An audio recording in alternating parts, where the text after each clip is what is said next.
What's going on YouTube? This is your boy Riddy as usual, and I'm back with another video. Today's topic is going to be all about tech support. I know you guys have had some kind of technology, whether it may be like your cell phone or TV or something like that that's actually broken down, and at some point you have had to call tech support. I had the joy, I guess, of working in tech support last summer, and I can tell you that that is by far one of the most stressful jobs I have ever had. Not only because I was working in pretty much a call center environment, which was a new thing for me, but just dealing with customers. You all are some pain in the butts. Pains in the butt. I don't know which one's supposed to be pluralized or whatever, but you know what I mean. You all are annoying. I went in there, I didn't really have any expectations of what was supposed to happen.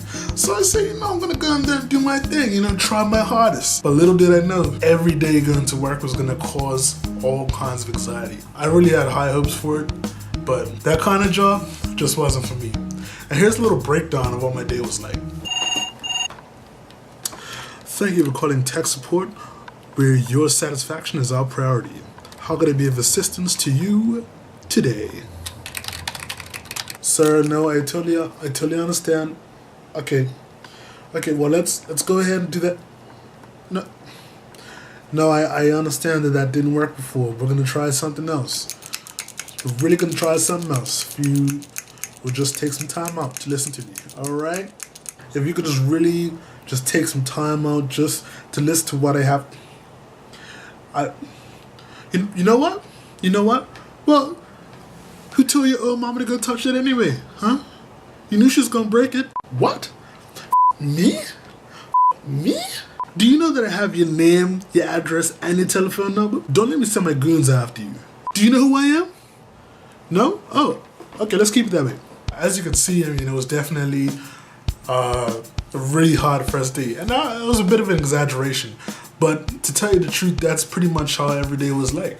You were either really professional about it, or on the flip side, you were really stressed out and angry. And I really couldn't deal with that. Luckily, it was just 4 months, and I could go back to being myself again. Let me tell you something. Being a big black guy in a place like Halifax, most times it works out in your favor. You know why? Because you have that intimidation factor. People see a big black guy walking down the street, and already just because of that, they're scared of. No, that's not necessarily a good thing, but that's how it is. Unfortunately, that intimidation factor doesn't really carry over to the phones. When people talk to you on the phones, they don't really care who you are. You're just a voice, you're just somebody who's not really helping them how they want to help, or you're just another voice that they've spoken to after they've been on the phone for hours. So let me just break down a few things for you. All you people who ever called tech support, me being on the other end of the line, just let me tell you a little something that you need to understand when you call tech support, and hopefully this will make your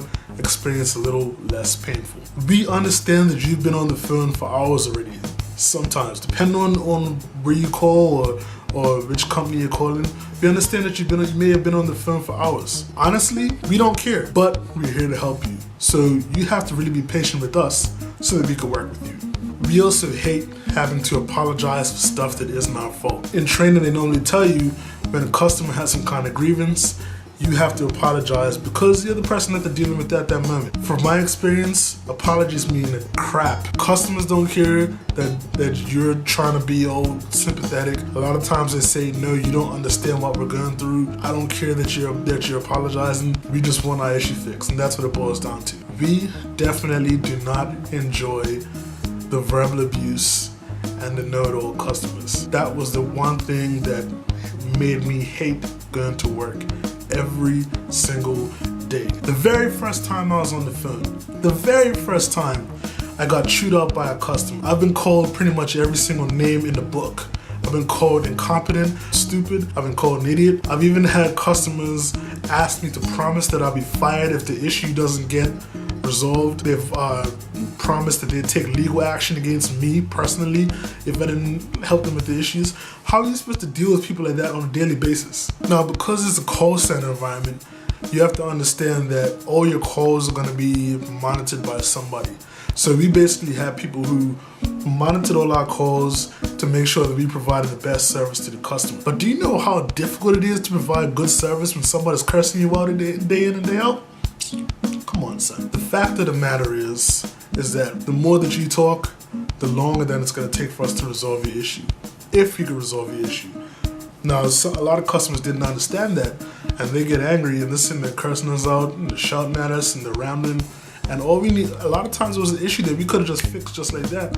But no, because they want to go ahead and they want to ramble and go on and go on and go on. It takes forever for us to resolve the issue. In fact, I once lost my patience with the customer. They said, look, if you want me to resolve your issue, you really need to stop talking. So let's just get down to business. And they gotta understand, you know what I'm saying? It's me, son. Look, we don't want to hear about how much you hate our products and our services. It's not that we don't want to hear it, it's just we don't really care. I've had customers tell me that they're gonna go and they're gonna switch to some other product if we don't help them out. So what? You know, my world isn't gonna end because you don't want to use our product anymore. So go ahead, keep rambling your mouth. At the end of the day, if you really have such an issue with us, all you need to do is just don't even bother like waiting for us to try to help you out. Just go ahead and ask for a manager right off the bat. That makes our job easier, that makes the call last shorter, and it's just less stress for everybody. So you really gotta understand, you know what I mean? Help a brother out. So last but not least, I hope this gives you a bit more of an understanding when it comes to tech support. You know, it's people on the other end of the line as well. And in general, just, you know, be a little more patient. And we'll be patient with you. That's all that we ask. 90% of the tech support people are really helpful. And alright, some of them aren't, I understand that. But for the most part, they are. So you just gotta work with us, and we'll work with you. Alright? This is your boy Riddy. Peace. Well, I'm definitely glad that I was able to assist you today. It was definitely a pleasure speaking with you. And yeah, nope. It was nothing. I definitely appreciate it. Yeah, I know. I wish that, it would be great if you could talk, but unfortunately it's against company policy to give out personal information. But I definitely had it was great talking to you. And yeah, thanks for sharing those pictures too while I was assisting you on your computer. Yeah, seemed like a really lovely person. Yeah, I know. As I said, it's against company policy to talk to customers like that outside of business-related issues. But I hope that you have a great day, and I'll be talking to you in a bit. Thanks a lot. Take care. All right. Bye-bye.